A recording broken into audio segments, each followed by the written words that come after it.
La Voz de América presenta.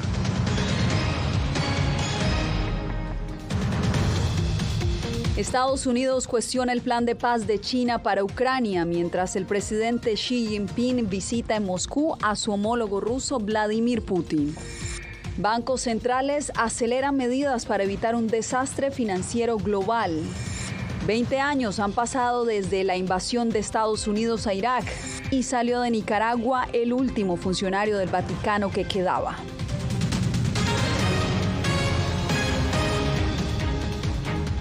¿Qué tal? Bienvenidos. Comenzamos esta semana de información con el encuentro entre el presidente ruso Vladimir Putin y su par chino Xi Jinping.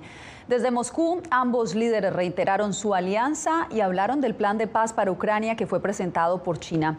Hacemos contacto en vivo con Celia Mendoza en Naciones Unidas. ¿Qué más se destaca de esta reunión, Celia?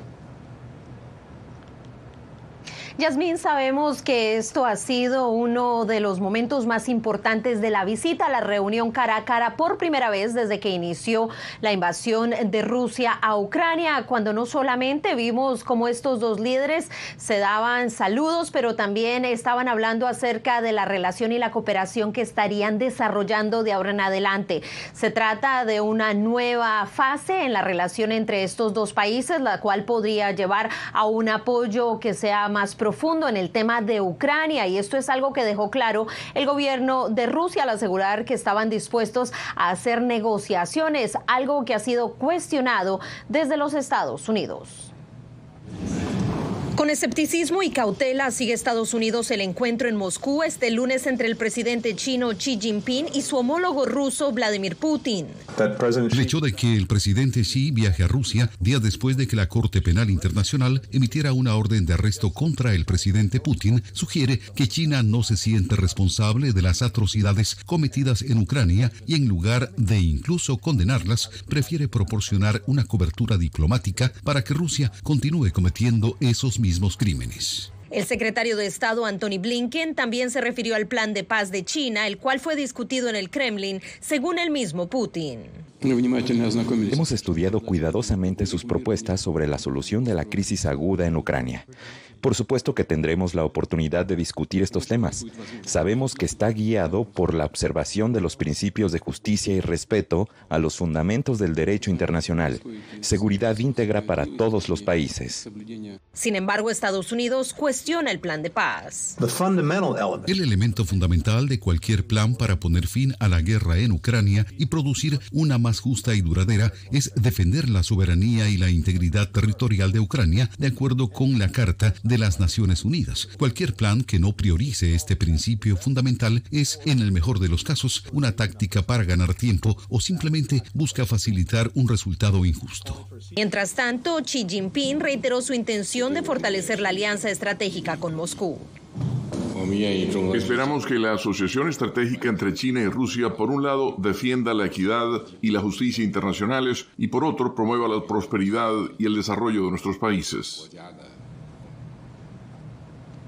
Esta es la primera jornada de varias que se mantendrán durante esta semana. De acuerdo a medios oficiales, se habrían reunido en diálogo informal por alrededor de 4 horas y media. Se espera que este martes regresen a dialogar de forma oficial. Esto se da en medio de la extensión del acuerdo de exportación de los cereales en el Mar Negro por parte de Ucrania y Rusia por otros 60 días. Esto a pesar de que Ucrania estaba esperando que se hiciera por los 120 inicialmente establecidos. Yasmín. Y nosotros continuaremos monitoreando esta noticia. Gracias, Celia. La Reserva Federal y varios bancos centrales del mundo entraron en acción tras la caída de los mercados bursátiles por la crisis del sistema bancario en Estados Unidos y Europa. Vamos con Jacopo Luzzi en la Casa Blanca. Jacopo, ¿qué tipo de medidas se adoptaron? Estamos viendo, Yasmín, un esfuerzo global de los bancos centrales para evitar una nueva crisis financiera con medidas coordinadas para facilitar la economía. De hecho, el mercado bursátil de Wall Street acaba de cerrar y las acciones de los 3 índices estadounidenses como el Dow Jones subieron. Nada extremo, pero el cierre al alza se interpreta como una ola de confianza de los inversores en el sistema sistema bancario mundial frente a las acciones de los gobiernos.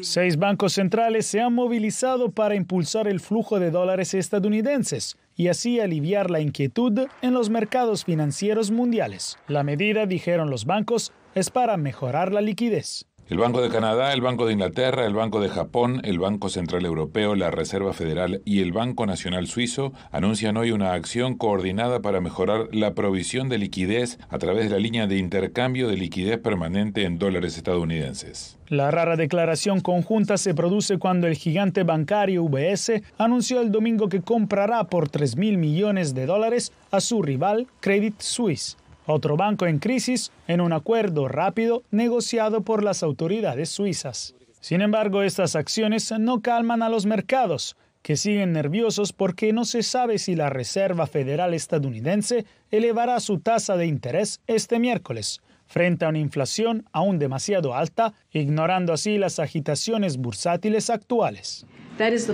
Ese es el enfoque del Tesoro y los reguladores bancarios, y como vieron, debido a nuestras acciones esta semana, bajo la dirección del presidente, los estadounidenses deben estar seguros de que sus depósitos estarán allí cuando los necesiten. Entre tanto, el destino de First Republic Bank sigue siendo incierto de cara al lunes, ya que la inyección de efectivo de $30.000 millones por parte de algunos de los bancos más grandes del país y un frenético esfuerzo por vender una participación en el banco hicieron poco para calmar a los inversores y depositantes. El banco regional, después de Silicon Valley Bank y First Signature Bank, sigue al borde del colapso.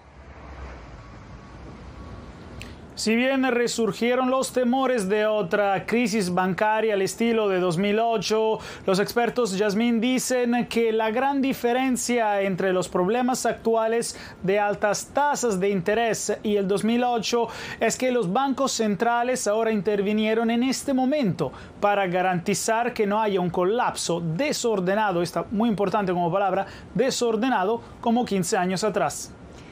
Te agradezco, Jacopo, por el reporte.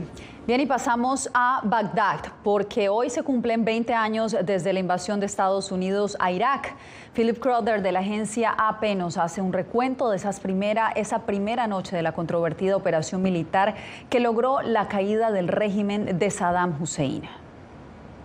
Al otro lado del río Tigris se encuentra aquí la llamada Zona Verde, donde el dictador iraquí Saddam Hussein tenía sus palacios y su gobierno, un lugar que fue golpeado por ataques aéreos estadounidenses durante días y noches.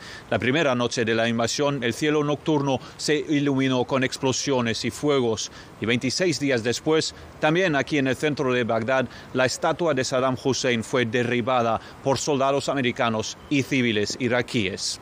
Irak ha perdido más de 100.000 de sus habitantes desde la invasión. Algunas estimaciones sitúan ese número alrededor de 300.000, incluidos soldados e insurgentes iraquíes. El fin del reino de Saddam Hussein finalmente condujo a asesinatos por venganza, violencia sectaria y miedo constante a ataques terroristas mortales. La partida de las tropas estadounidenses en el año 2011 condujo a otro vacío de poder y entró el grupo terrorista Estado Islámico. Los soldados norteamericanos regresaron en 2014 y alrededor de 2.500 permanecen en el país. Por supuesto, mucho menos que los 170.000 efectivos que tenían su base en Irak en el apogeo de la ocupación. Ahora, Irak se encuentra en un periodo de relativa calma y estabilidad, pero aquí todos saben que en las últimas décadas Irak ha conocido más años de guerra que de paz. Desde Bagdad, Philip Crowder de la AP para La Voz de América.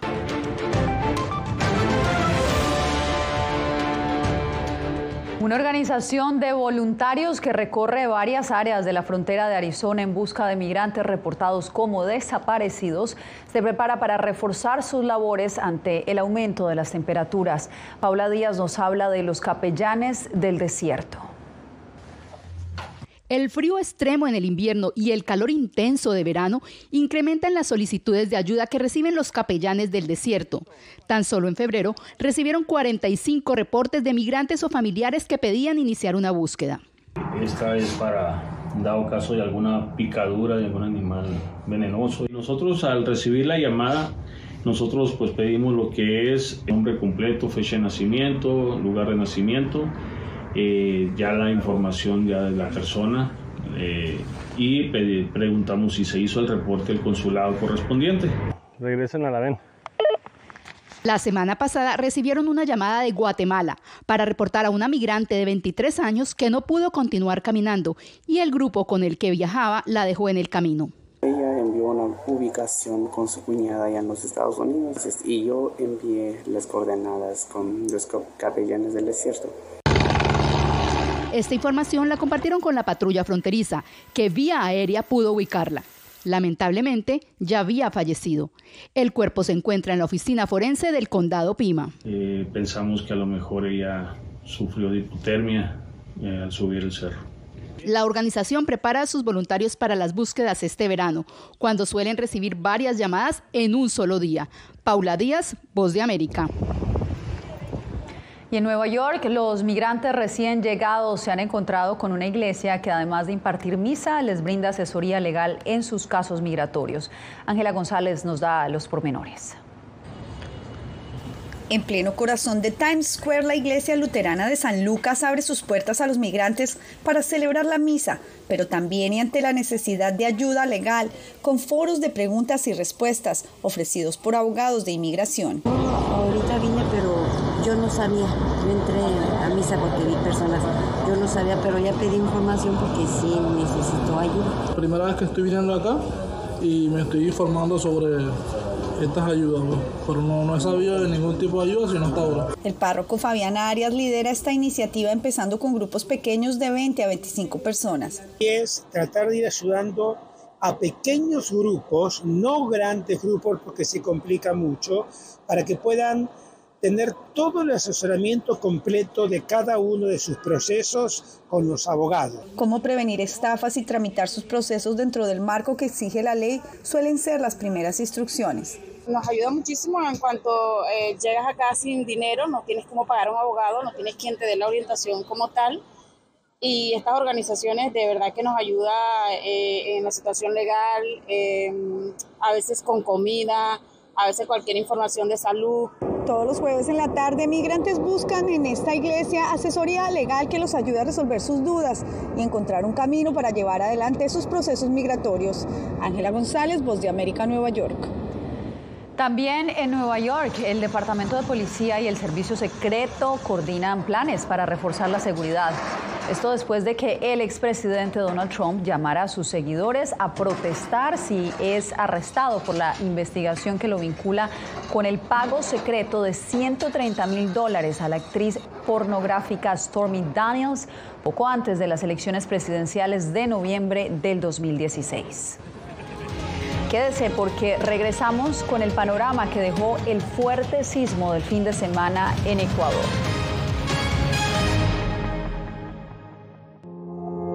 Puertorriqueños somos unos animales raros porque tenemos esta ciudadanía americana. Llegamos a Estados Unidos y nos damos cuenta que somos diferentes.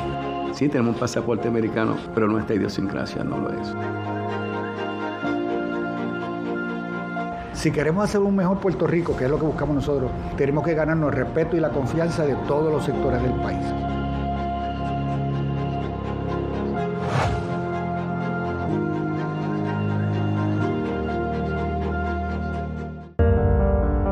En tiempos de cambios, cuando el mundo parece incierto y lo que escuchamos no refleja lo que vemos, buscamos la verdad.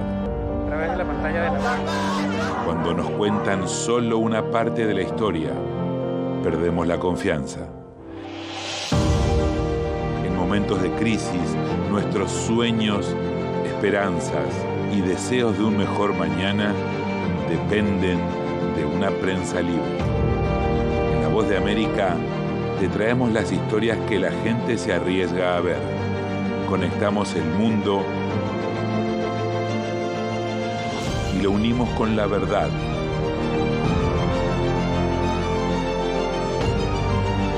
En La Voz de América te presentamos el panorama completo. ¿Qué tal? Desde Washington comienzan las noticias en El Mundo al Día. Día a día.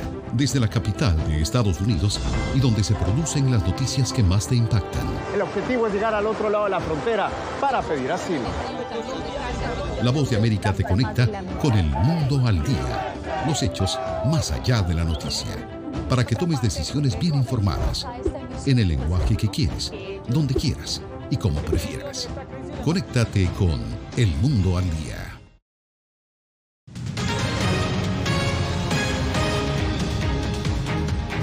El último diplomático del Vaticano que quedaba en Nicaragua abandonó el país y cerró la misión diplomática. La Unión Europea sostiene que el presidente Daniel Ortega suspendió de forma unilateral las relaciones entre ambos estados. Donaldo Hernández con el informe.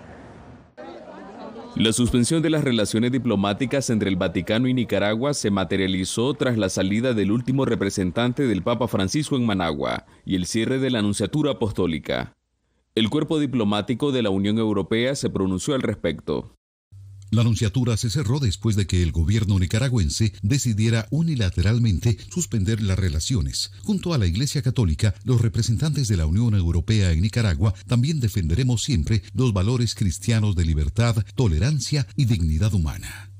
La decisión de Managua se dio después de que el Papa Francisco comparó al gobierno de Daniel Ortega con las dictaduras de Adolf Hitler y Joseph Stalin. El ex embajador de Nicaragua en el Vaticano, Francisco Lara, dijo a La Voz de América que el Papa Francisco fue irresponsable en criticar al dignatario nicaragüense. La expresión utilizada por el Papa desnaturaliza su rol de pastor. Analistas temen que tras la suspensión de las relaciones entre el Vaticano y Nicaragua se recrudezca la violencia contra la Iglesia Católica, la cual ha sido crítica de la administración de Daniel Ortega. Esta decisión del régimen es simplemente como un paso más en una estrategia represiva y de negación absoluta de cualquier voz independiente en Nicaragua y en el mundo en relación con Nicaragua. Estados Unidos mantiene a Nicaragua en la lista negra de países que violan sistemáticamente la libertad religiosa. Donaldo Hernández, Voz de América. En Ecuador, el gobierno de Guillermo Lasso intensifica las acciones para atender a los damnificados del poderoso sismo de este fin de semana que dejó 14 fallecidos y cientos de heridos. Néstor Aguilera nos da el reporte.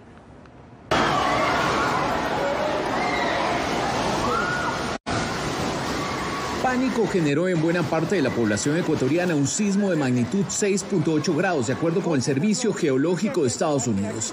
Los efectos del movimiento telúrico ocurrido el sábado motivaron que el gobierno del Ecuador acelere acciones para atender a la población afectada en las provincias de El Oro, Azuay, Loja y Guayas. Hay 192 casas afectadas y 89 viviendas destruidas. Vamos a declarar el estado de excepción sin restricción de derechos a nivel nacional. Durante las últimas horas, el presidente Guillermo Lasso recorrió las zonas más afectadas y expresó su solidaridad con las familias de las víctimas. Junto a él se activaron instituciones públicas encabezadas por la Secretaría de Gestión de Riesgos, la Policía Nacional y las Fuerzas Armadas. La ciudad de Machala, localizada cerca del límite con Perú, es la más afectada en cuanto a fallecidos y daños en edificaciones. Así lo confirmó a La Voz de América su alcalde. La ciudad ha quedado destrozada. Se ve hoy por hoy las familias enlutadas. Hemos perdido un muelle de cabotaje que se desplomó en su totalidad. Entonces vamos a necesitar de la ayuda de todos, de los machacanos. El Papa Francisco expresó este domingo su cercanía con el pueblo ecuatoriano tras conocerse el fenómeno natural. Estoy cercano al pueblo del Ecuador y le aseguro mis oraciones por los difuntos y heridos y por todo lo que han sufrido. A los daños ocasionados por el terremoto se suman otros que deja un fuerte temporal, con inundaciones y deslaves, especialmente en la región litoral. Néstor Aguilera, Voz de América, Quito. El secretario general de la ONU, Antonio Guterres, hizo un llamado a los países ricos para que avancen en sus objetivos de lograr la neutralidad de carbono lo más cerca posible del 2040. Guterres presentó este lunes el informe final del panel intergubernamental sobre el cambio climático que evalúa el impacto y la trayectoria del calentamiento global. Aseguró que es necesario desactivar la bomba de tiempo climática y subrayó el papel de los grupos del grupo de las 20 economías más grandes del mundo, que son responsables del 80% de las emisiones mundiales de gases de efecto invernadero. En Venezuela, al menos 5 funcionarios públicos fueron detenidos en medio de lo que el oficialismo calificó como una lucha anticorrupción. Adriana Núñez Rabascal nos reporta que los investigados incluyen a un superintendente, un alcalde y 2 jueces, todos señalados por malversación de fondos. Entre los arrestados destaca el ex superintendente de criptoactivos, Josélid Ramírez, quien estaría relacionado con la desaparición de unos 3.000 millones de dólares procedentes de la venta de petróleo venezolano, de acuerdo con medios oficiales. Ramírez está incluido en la lista de los más buscados del Servicio de Inmigración y Control de Aduanas de Estados Unidos. El Distrito Sur de Nueva York lo señala de colaborar con el gobierno de Venezuela para la evasión de sanciones contra la petrolera PDVSA. Por información sobre su paradero, el Departamento de Estado ofrece una recompensa de $5 millones. También fueron detenidos 2 jueces y el alcalde Pedro Hernández. A este último lo vinculan con una banda criminal, hechos que la oposición venezolana califica como obscenos. Este es el retrato más repugnante de lo que es el socialismo en Venezuela.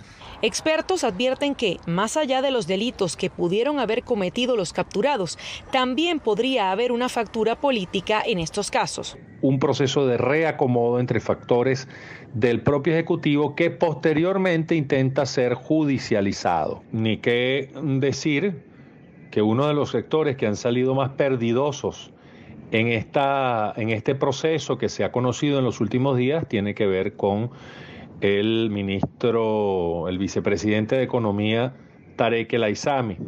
Justamente, desde su cuenta en Twitter, El Aizami anunció que renuncia al Ministerio del Petróleo para apoyar las investigaciones contra la corrupción que se vienen desarrollando dentro de PDVSA. Adriana Núñez Rabascal, Voz de América, Caracas. En instantes, el proyecto de ley que propone una semana laboral con menos días. Esto y más al volver. En tiempos de cambios, cuando el mundo parece incierto y lo que escuchamos no refleja lo que vemos, buscamos la verdad. A través de la pantalla de la... Cuando nos cuentan solo una parte de la historia, perdemos la confianza. En momentos de crisis, nuestros sueños, esperanzas y deseos de un mejor mañana dependen de una prensa libre. En La Voz de América te traemos las historias que la gente se arriesga a ver. Conectamos el mundo y lo unimos con la verdad.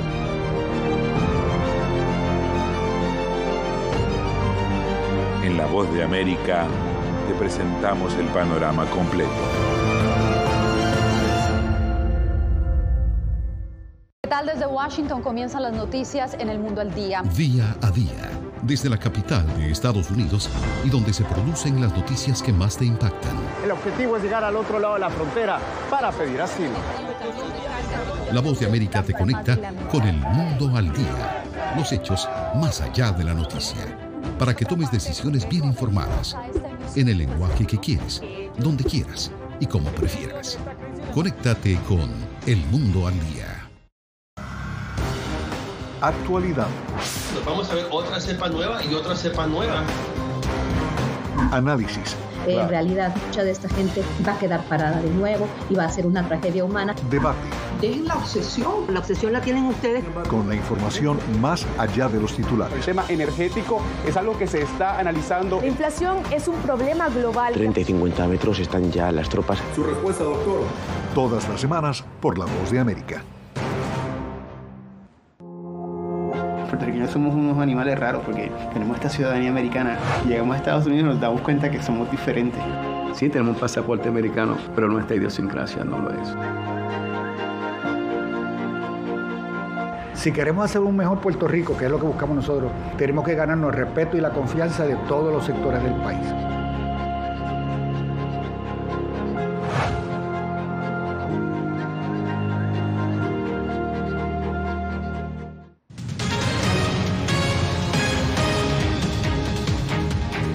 Una semana laboral de 4 días es lo que propone un legislador demócrata en Estados Unidos. Su iniciativa se basa en estudios que sugieren que menos horas laborales contribuirían al bienestar general de los trabajadores. Pero como nos cuenta Verónica Valderas Iglesias, el gran desafío es lograr que los negocios mantengan su productividad. La idea de trabajar menos días a la semana por el mismo salario le atrae a la dentista Iria Hondo. Podría uno trabajar en otro negocio o relajarse en el hogar con la familia. Pero para James Rogers, dueño de un negocio de construcción en Dakota del Sur, la fórmula no funcionaría. Necesitamos las semanas laborales largas para terminar el trabajo de temporada asignado. En 2022, la organización sin fines de lucro 4-Day Week Global y sus socios implementaron programas piloto en Estados Unidos y el Reino Unido. Los trabajadores reportaron menos fatiga e insomnio, así como un 65% menos de ausentismo. Mejoró el bienestar, pero además la productividad de los negocios permaneció igual o incrementó. El legislador demócrata Mark Takano volvió a presentar un anteproyecto de ley para establecer una semana laboral de 32 horas en todo Estados Unidos. Ello podría tomar años, pues aún no cuenta con apoyo de los republicanos y admite que habrá que afinar los detalles. Sería distinto para los plomeros, carpinteros y gente que trabaja en líneas de ensamblaje. Aún no tengo todas las respuestas sobre cómo se equilibraría el pago. La firma publicitaria Liquify Creative experimentó 2 años con la fórmula a partir de 2020, pero no tuvo éxito. Fue muy estresante para los empleados porque tenían que terminar el trabajo de 40 horas en solo 32. Para entender mejor los beneficios y desventajas de la reducción de horas laborales, se lanzará un nuevo plan piloto en Estados Unidos en próximos meses. Verónica Valderas Iglesias, Voz de América, Washington. Hacemos una breve pausa y volvemos con más información aquí en El Mundo al Día.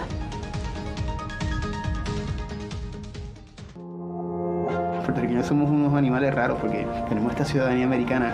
Llegamos a Estados Unidos y nos damos cuenta que somos diferentes. Sí, tenemos un pasaporte americano, pero nuestra idiosincrasia no lo es. Si queremos hacer un mejor Puerto Rico, que es lo que buscamos nosotros, tenemos que ganarnos el respeto y la confianza de todos los sectores del país.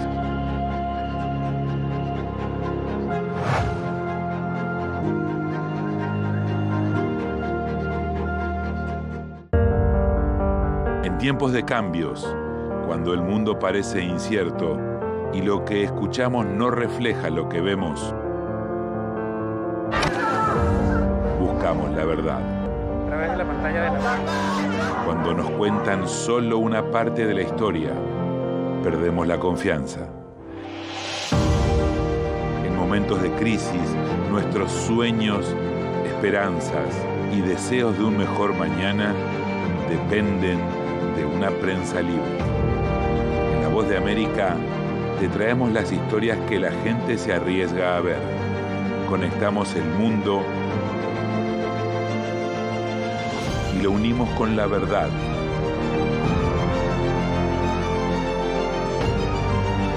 En La Voz de América te presentamos el panorama completo. ¿Qué tal? Desde Washington comienzan las noticias en El Mundo al Día. Día a día, desde la capital de Estados Unidos y donde se producen las noticias que más te impactan. El objetivo es llegar al otro lado de la frontera para pedir asilo. La Voz de América te conecta con El Mundo al Día. Los hechos más allá de la noticia. Para que tomes decisiones bien informadas. En el lenguaje que quieres, donde quieras y como prefieras. Conéctate con El Mundo al Día.